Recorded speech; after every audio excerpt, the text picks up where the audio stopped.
काजलदारो कुरकुरा सुरमा सहाना जाए, जिन नैन में पी बसे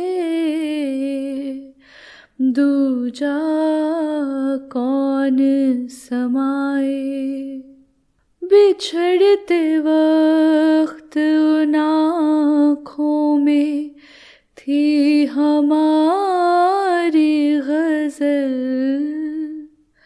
गज़ल भी वो जो किसी को कभी सुनाई न थी।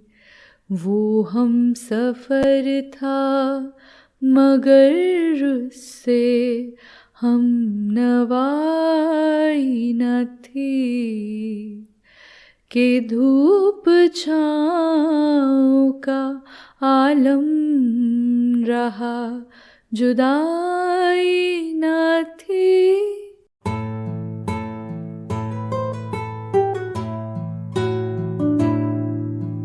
आप सुन रहे हैं Agla Varka, the partition podcast with Amy Singh. This is episode 7। जी आया नु इस्तकबाल, स्वागत। तो आज आपको मेरी आवाज़ में हो सकता है थोड़ी थकन जो है वो महसूस हो, और जाहिर है वो होगी क्योंकि आज यानी कि 11 सितंबर आज चंडीगढ़ में हमने एक छोटा सा इवेंट किया। इवेंट का नाम था स्टोरी लैब सरहद सराब हो। ये एक परफॉर्मेटिव स्टोरी टेलिंग इनिशिएटिव है समाज ऑर्गेनाइजेशन की तरफ से, सहर मिर्ज़ा की तरफ से, जो कि इंडिया और पाकिस्तान दोनों देशों के अलग अलग शहरों में ऑर्गेनाइज़ किया जाता है, ताकि हमारे समाज में ख़ास तौर पर यूथ के लिए बंटवारे की और पार्टीशन की जो बातें हैं, जो कहानियाँ हैं, उनके लिए एक स्पेस जो है वो बनी रहे। और उसी के तहत ये जो प्रोग्राम था वो हुआ। और मैंने आपसे 2 एपिसोड पहले कहा था कि डॉक्टर अनिरुद्ध काला आएंगे और अपनी कहानी लव ड्यूरिंग आर्मस्टिस सुनाएंगे, तो वो भी हुआ। और वहाँ पर जो सब लोग आए थे, दोस्त लोग आए थे, कुछ लोग ऐसे थे जो किसी और शहर से स्पेशली इस प्रोग्राम के लिए आए थे, उन्होंने भी अपनी अपनी कुछ कहानियाँ, कुछ एक्सपीरियंसेस शेयर किए। और आज के इस पॉडकास्ट में मैंने सोचा था कि मैं आपको वो कहानी पेपर बोट्स, जिसको कि मोहम्मद आतिफ अलीम ने लिखा है, कराची के एक राइटर ने, वो मैं आपको सुनाऊंगी। लेकिन जितनी मेरी आवाज़ थक चुकी है सारा दिन बोल बोल के, मुझे लगा कि शायद मैं उस कहानी के साथ जस्टिस ना कर सकूं, तो वो कहानी मैं आपको आने वाले एपिसोड्स में ज़रूर सुनाऊंगी। लेकिन एक कविता, एक नज़्म जो कि विद्रोही जी की है, जो मेरे दोस्त कुमार गौरव दिल्ली से ख़ास तौर पे चंडीगढ़ आए थे सुनाने के लिए, मैं आपको पढ़ के सुनाती हूँ। आज तो चाहे कोई विक्टोरिया छाप काजल लगाए या साध्वी रतंबरा छाप अंजन, लेकिन असली गाय के घी का सुरमा तो नूर मियाँ ही बनाते थे। कम से कम मेरी दादी का तो यही मानना था। नूर मियाँ जब भी आते मेरी दादी सुरमा ज़रूर खरीदती। एक सींग सुरमा आँखों में डालो, आँखें बादल की तरह भर्रा जाएं, गंगा जमुना की तरह लहरा जाएं, सागर हो जाएं बुढ़िया की आँखें, जिनमें कि हम बच्चे झांके तो पूरा का पूरा दिखें। बड़ी दुआएं देती थी मेरी दादी नूर मियाँ को और उनके सुरमे को। कहती थी कि नूर मियाँ के सुरमे की बदौलत ही तो बुढ़ौती में बितौनी बनी घूम रही हूँ। सुई में डोरा डाल लेती हूँ और मेरा जी कहे कि कहूँ कि ओरी बुढ़िया तू तो है सुकन्या और तेरा नूर मियाँ है च्यवन ऋषि। नूर मियाँ का सुरमा तेरी आँखों का च्यवनप्राश है।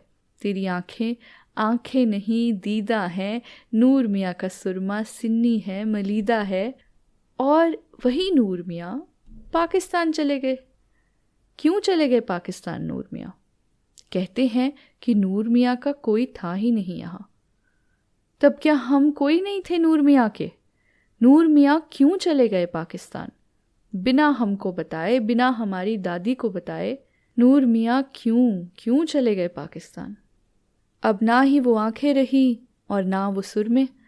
मेरी दादी जिस घाट से आई थी उसी घाट गई। नदी पार से ब्याह कर आई थी मेरी दादी और नदी पार ही चली गई। जब मैं उनकी राख को नदी में फेंक रहा था तो लगा कि ये नदी नदी नहीं, मेरी दादी की आंखें हैं, और ये राख राख नहीं, नूर मियाँ का सुरमा है जो मेरी दादी की आंखों में पड़ रहा है। इस तरह मैंने अंतिम बार अपनी दादी की आंखों में नूर मियाँ का सुरमा लगाया।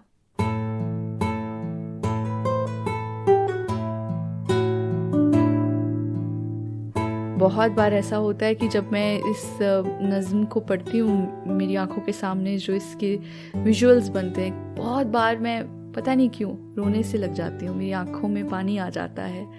और मुझे लगा कि ये नज़्म मुझे आपके साथ ज़रूर शेयर करनी चाहिए। आप देखिए, इस नज़्म के साथ रमाशंकर यादव विद्रोही भी जो हैं वो हमारे आज के कार्यक्रम में किसी ना किसी तरीके से शामिल हो गए। तो बस आज का दिन बहुत अच्छा था, बहुत बिजी था, और आज का प्रोग्राम जो स्टोरी लैब है वो भी काफ़ी अच्छा गया। और इससे मुझे ये भी आभास हुआ, ये भी पता चला कि ऐसे प्रोग्राम्स की, ऐसे इवेंट्स की, एक्चुअली ऐसी स्पेसेस की बहुत ज़रूरत है जहाँ पे हम पार्टीशन की या इंटरजनरेशनल ट्रॉमा की बातें कर सकें, एक दूसरे के साथ अपने दिल का हाल बांट सकें, कुछ कहानियाँ, कुछ कविताएं सुन सकें। After all, it was a collective grief, and if we have to really grieve collectively, we do need to come together for that. And what better way than to do it like this?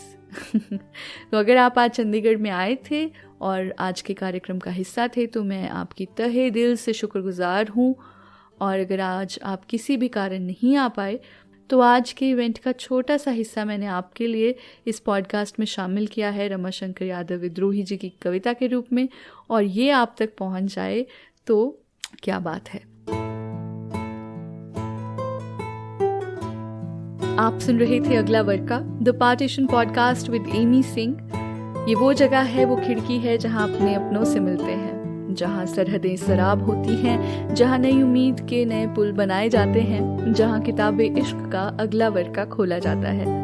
इस podcast को subscribe करने के लिए bell icon press करें और इसे अपने अपनों के साथ भी ज़रूर बांटें। और आप सबके फीडबैक के चलते मैं बहुत जल्द इस पॉडकास्ट को यूट्यूब पर भी शेयर करने वाली हूँ, और जैसे ही हो जाएगा आपके साथ वो लिंक भी ज़रूर शेयर कर दूँगी। अब मुझे इजाज़त दीजिए, आपसे अगले हफ्ते फिर मुलाकात होगी। तब तक सुनते रहिए, मोहब्बत को चुनते रहिए।